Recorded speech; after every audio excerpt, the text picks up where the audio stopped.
Assalamualaikum warahmatullahi wabarakatuh.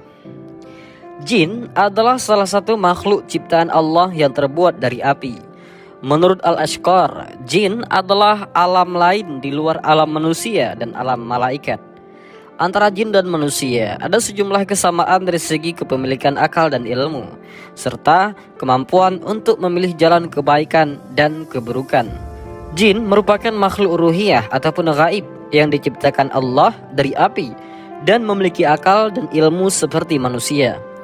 Karena diciptakan dari api, jin memiliki sifat yang sombong dan angkuh, sebagaimana digambarkan pada kisah penciptaan Nabi Adam. Salah satu golongan jin, yaitu iblis, tidak mau bersujud kepada Adam yang pada dasarnya terbuat dari tanah liat. Semenjak peristiwa tersebut, Allah mengusir iblis dari surga. Semenjak itu pula iblis meminta kepada Allah untuk menggoda dan menjerumuskan Adam dan keturunannya ke jalan yang buruk.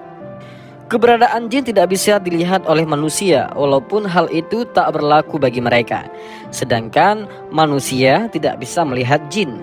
Jin juga diciptakan untuk beribadah kepada Allah. Oleh karena itu, Rasulullah juga diutus untuk menyampaikan risalah kepada mereka. Jin bahkan rela berdesak-desakan karena ingin mendengar suara Rasulullah SAW. Dan seperti apakah kisahnya? Tonton video ini hingga selesai. Dijelaskan dalam Sahih Muslim, ketika Rasulullah berdiri dan membaca Al-Quran, dan ketika itu iblis melihat pintu-pintu langit ditutup dan tidak bisa lagi ditembus oleh iblis dan pasukannya. Saat itu iblis berkata, "Apa yang telah terjadi di barat dan di timur sehingga kita tidak bisa lagi menembus langit?" Maka ketika mereka mencari di penjuru barat dan timur, mereka pun menemukan cahaya Rasulullah yang sedang berdoa dan membaca Al-Quran. Cahaya itu membuat para jin berdesakan untuk mendengarkan bacaan itu. Kemudian mereka beriman kepada Allah Subhanahu wa ta'ala. Dalam tafsir Ibnu Katsir dan kitab lainnya diceritakan bahwa saat itu ada beberapa raja jin yang diperintahkan iblis untuk melihat apa yang terjadi. Ketika para jin menjalankan tugasnya, justru mereka menyatakan beriman kepada Allah. Para jin itu pun berdesakan ingin mendengar suara indah yang keluar dari jiwa suci yang merindukan Allah Subhanahu wa ta'ala dengan getaran iman. Para raja jin masuk Islam berkat suara indah Rasulullah Sallallahu Alaihi Wasallam. Dalam riwayat lain diceritakan, salah seorang sahabat yang sangat mencintai Rasulullah baru memeluk Islam. Pada suatu hari, setelah duduk bersama Rasulullah, ia keluar ke suatu tempat dan melihat aurat wanita dengan tidak sengaja. Maka ia merasa telah berbuat dosa yang besar. Ia pun menyendiri ke atas gunung dan tidak mau lagi melihat wajah Rasulullah karena mata itu telah berbuat zina. Sehari, 2 hari, 3 hari, Rasulullah mendapat kabar dari Jibril alaihissalam. Rasulullah pun bertanya, "Di mana itu si fulan?" Tidak pernah hadir lagi salat berjamaah, tidak pernah lagi hadir di majelis. Rasulullah mencari ke rumahnya. Keluarganya berkata, ia naik ke atas bukit, konon mau bertaubat. Kemudian Rasulullah mengutus Sayyidina Abu Bakar radhiyallahu an untuk melihatnya, dan ternyata pemuda itu sedang menangis. Ditanya oleh Abu Bakar, "Kenapa engkau menangis?" Pemuda itu menjawab, "Aku punya dosa." Sayyidina Abu Bakar berkata lagi, "Ya sudah, sekarang menghadap kembali kepada Rasulullah." Pemuda itu menjawab, "Aku tidak berani melihat wajah Rasulullah. Mataku telah berbuat dosa. Mataku ini tidak pantas lagi melihat wajah Rasulullah." Kemudian Abu Bakar berkata, "Urusan adab dan malumu singkirkan dulu. Kau diperintahkan oleh Rasulullah untuk datang." Maka ia pun datang menghadap Rasulullah, dan saat itu Rasulullah sedang melaksanakan salat maghrib. Ketika ia mendengar bacaan Rasulullah dari kejauhan, ia pun terjatuh dan roboh karena tidak mampu mendengarkan indahnya lantunan suara Rasulullah. Kemudian pemuda itu pun dipapah oleh Abu Bakar dan terus masuk ke barisan sholat. Selesai sholat ia hanya terdiam di tempatnya. Orang satu persatu pergi dan tinggallah ia sendiri.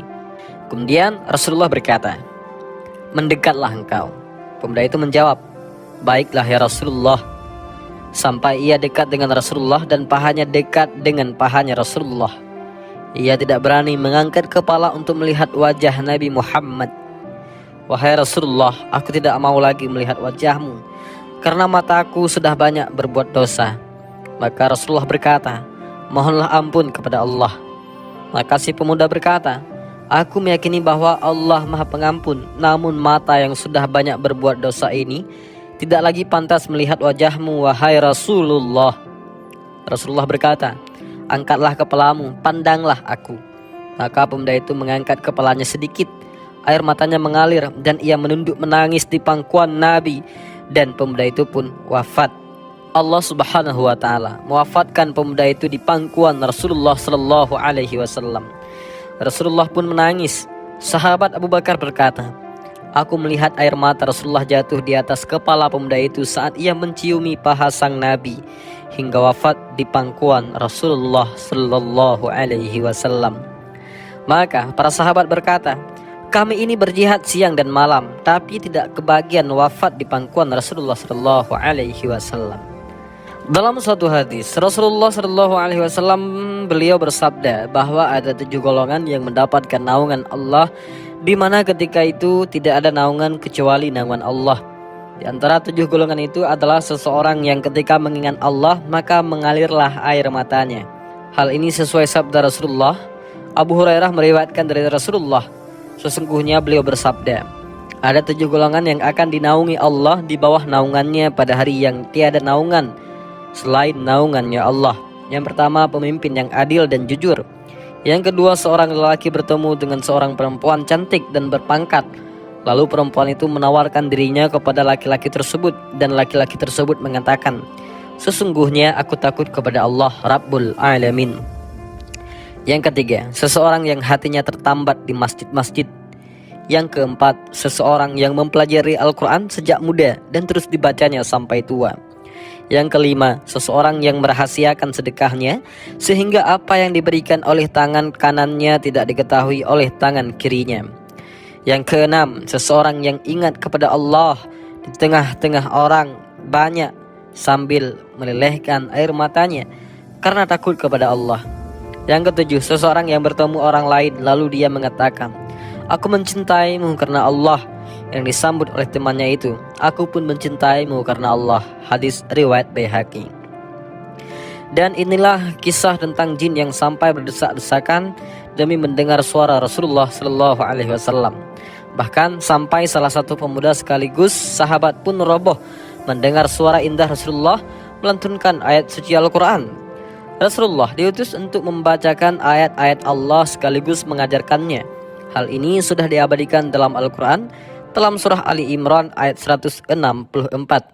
Laqad manallahu 'alal mu'minina idz ba'atsa fihim rasulan min anfusihim yatslu 'alaihim ayatihi wa yuzakkihim wa yu'allimuhumul kitaba wal hikmah wa in kanu min qablu lafi dhalalin mubin.